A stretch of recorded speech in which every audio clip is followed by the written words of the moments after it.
Muito bem, minha irmã. Vamos a uma leitura agora em Lucas, capítulo 10, versículo 25. Né? Vamos ler. Eis que se levantou um certo doutor da lei, tentando e dizendo: Mestre, que farei para herdar a vida eterna? E ele disse: O que está escrito na lei? Como leis? E respondendo ele, disse: Amarás o Senhor teu Deus de todo o teu coração, e de toda a tua alma, e de todas as tuas forças, e de todo o teu entendimento, e ao teu próximo como a ti mesmo. E disse-lhes: Respondestes bem, faze isto e viverás. Ele, porém, querendo justificar-se a si mesmo, disse a Jesus: E quem é o meu próximo? E respondendo Jesus disse: Descia um homem de Jerusalém para Jericó e caiu nas mãos dos salteadores, os quais os despojaram e, espancando, se retiraram, deixando-o meio morto. E ocasionalmente descia pelo mesmo caminho certo sacerdote, e vendo-o passou de lado, né? E de igual modo também um levita, chegando àquele lugar e vendo, passou de largo. Mas um samaritano que ia de viagem chegou ao pé dele e, vendo-o, moveu-se de íntima compaixão. E aproximando-se, atou-lhe as feridas, aplicando azeite e vinho. E pondo-o sobre a sua cavalgadura, sobre o seu cavalo, levou-o para uma estalagem e cuidou dele. E partindo ao outro dia, tirou 2 dinheiros e deu-os ao hospedeiro e disse-lhes: Cuida dele, e tudo que demais gastares, eu te pagarei quando voltar. E aí Jesus pergunta: Qual destes 3 te parece que foi o próximo? Daquele que caiu nas mãos dos assaltantes? E o homem então respondeu: O que usou de misericórdia para com ele? Disse, pois, Jesus: Vai e fazes da mesma maneira. Muito bem, né? Eu espero que você não precise encontrar um irmão seu assaltado, espancado e jogado na sarjeta para você ajudar, né? A gente não precisa chegar até esse ponto, esperar alguém, encontrar alguém no meio da rua, dessa forma com que foi colocado aqui, não é? Com o homem que saiu de Jericó e que foi assaltado, espancado e jogado no chão, abandonado. Né? Eu espero que você não precise encontrar esse tipo de gente para você poder dar uma ajuda, para você poder dar um apoio. Não é? Mas dê uma ajuda, dê um apoio para o irmão que você, claro, chegar a te pedir, para aquele que você vê que realmente está passando necessidade, dificuldade, até mesmo na sua família, vá lá, dê a mão, né? Não é porque você teve uma discussão, até mesmo agora nesse período, por conta de política, com algum irmão seu, com algum parente, e você divergiu politicamente, não é? Nesse período que nós estamos vivendo no nosso país, e aí você está sabendo que o seu irmão está passando por um problema, que o seu parente está passando por uma dificuldade, e você não vai apoiar ele por conta de uma divergência política, por conta de uma briga, por conta de ciúmes, sei lá por quê. Deixe tudo isso de lado e vá fazer o que a Bíblia está lhe pedindo, vá fazer o que Jesus está lhe pedindo. Vá dar ajuda ao próximo, aquela pessoa que está passando necessidade, que está passando dificuldade, que está passando por um sufoco, por um aperto e que precisa muito de você. Então, se você tem condições de dar essa ajuda, dê.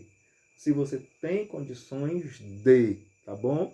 Porque também tem muita gente que diz, como eu queria ajudar, mas eu estou em situação também terrível e fica se martirizando.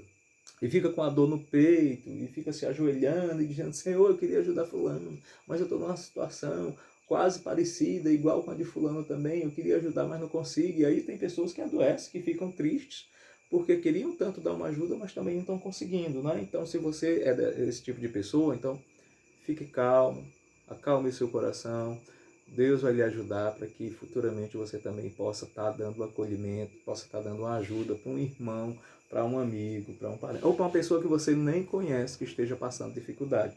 Tem muita gente com coração bom, doido para ajudar, mas não está tendo condições no momento. fique calmo, continue no Senhor e Ele vai te apoiar e Ele vai te ajudar, tá bom? Esse texto aqui, ele tem umas situações aqui que você pode analisar, que primeiro passou um sacerdote, depois passou um levita, e nenhum dos dois chegaram nem perto do homem. Muito pelo contrário, o homem que estava no chão espancado, eles passaram por longe, porque o homem estava com uma aparência de que, além de ter espancado, como se tivesse praticamente morto, né? Jogado na sarjeta. Bom, então você tem que analisar o texto, porque naquela época, um sacerdote e um levita eram pessoas que eram separadas, né, das demais pessoas da sociedade. Era como se eles fossem nazireus, que não podiam tocar em nada impuro e nem comer nada impuro. Então, os sacerdotes, os levitas, eles não residiam em Jerusalém. Existia uma cidade para os levitas, que foi dada para os levitas como parte da herança. Eles não tiveram herança de território dentro de Israel, dentro do país de Israel. Então, eles ganharam algumas cidades para eles morarem com suas famílias, e eles eram mantidos com o que era arrecadado no templo. E as demais famílias de toda Israel mantinham os levitas, né? Que eram os descendentes de Arão, que eram um povo escolhido apenas para servir a Deus no templo, nas sinagogas posteriormente, né? Então, o sacerdote levita, ele jamais poderia tocar no cadáver. E aquele homem que estava jogado no chão, que também era da mesma cidade de Jericó, ele estava no chão como se estivesse no estado praticamente de morto. Então, isso justifica a questão do sacerdote e do levita, não ter parado para tocar naquela pessoa. Eles imaginavam que aquela pessoa estivesse morta, porque estava com aparência de morta, de tanto que ela foi espancada após ser assaltada. Não é? Então, quando você olha para o texto, você tem que observar esse fato também, a questão deles dois. Mas, ao mesmo tempo, Jesus está mostrando que, apesar deles serem separados, de serem levitas, de ser um escolhido para ser sacerdote e o outro para cantar no templo, para prepararem as ofertas para o Senhor, as ofertas que eu digo eram os sacrifícios que eles faziam no templo, que eles saíam de Jericó, onde era a cidade que eles habitavam, e iam a cerca de 10 quilômetros de Jericó para Jerusalém. Então eles iam a pé, eles iam pelo mesmo caminho a pé, e nesse caminho constantemente aconteciam mesmo muitos assaltos na época, né? Porque eram caminhos onde tinham algumas montanhas, e os assaltantes eles se escondiam justamente para assaltar essas pessoas que passavam por aquele caminho. Então isso era constante, ter assaltos, ter assassinatos, né? E existia o medo de ali também ser uma armadilha para eles, né?